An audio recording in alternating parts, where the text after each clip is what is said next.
Welcome, I'm Crystal. I'm an ambassador for Lululemon, and I'm here to show you how to use yoga blocks in your practice. So why we use the yoga blocks.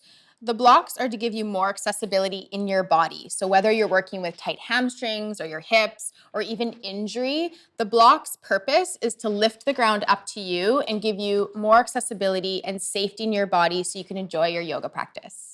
Before you start your class, grab your 2 blocks. Over time, you're gonna learn about what your body needs, you're gonna learn about your limitations, and so this will set you up most comfortable in each pose. Right away, props go at the top. This is so they're easy to access when you're in the poses. Now I'm gonna show you 5 poses that you can use your blocks to modify. First pose I'm going to teach you is Sukhasana. This is the seated meditation pose.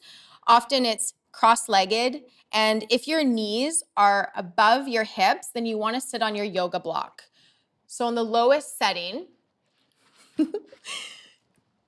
take a seat where your hips are elevated above your knees.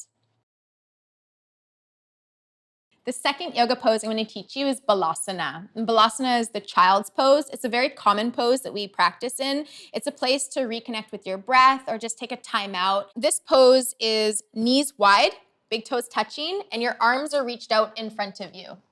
Now what this can create is a bit of tension in the knees. So with your block, you can place it underneath your seat to elevate your hips to relieve a bit of the tension in the knees. And then your arms are reaching out in front of you and you bring your forehead down to the ground.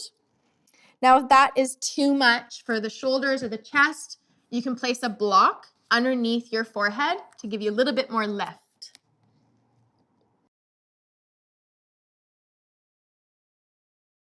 Next pose is Trikonasana. This is the triangle pose, and it's a big hamstring opener. So often you're gonna find this pose coming into from Warrior 2, right? So Warrior 2, you're there, your knees bent, your arms are out. This is where Trikonasana would come to, so you're gonna straighten your front leg, and as you reach forward, hamstring's gonna engage. So hand to shin, or grab your yoga block and place it to the outside of your foot on the highest level. That's gonna give you the best release for the hamstring to start. And then over time, you might lower down to the next level and then eventually down to the lowest part of the block. And you got Trikonasana. Fourth pose is Pigeon, which is Eka Pada Rajakapotasana, a mouthful of Sanskrit.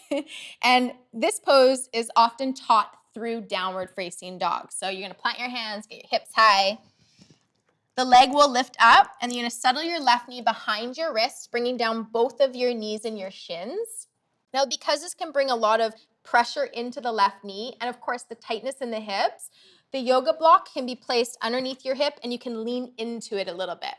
From there, your idea is that you bring your chest down low, but if this is too much, use your block underneath your forearms to keep your chest a little higher. Last pose is Savasana, which is known as the corpse pose. So it's laying down on your back in complete stillness and relaxation. The place that can kind of be funny is in your low back. So we use the yoga blocks underneath your knees for the best support. So before you come down, you're gonna grab your yoga blocks, place them underneath your knees, a little bit wider than the hips.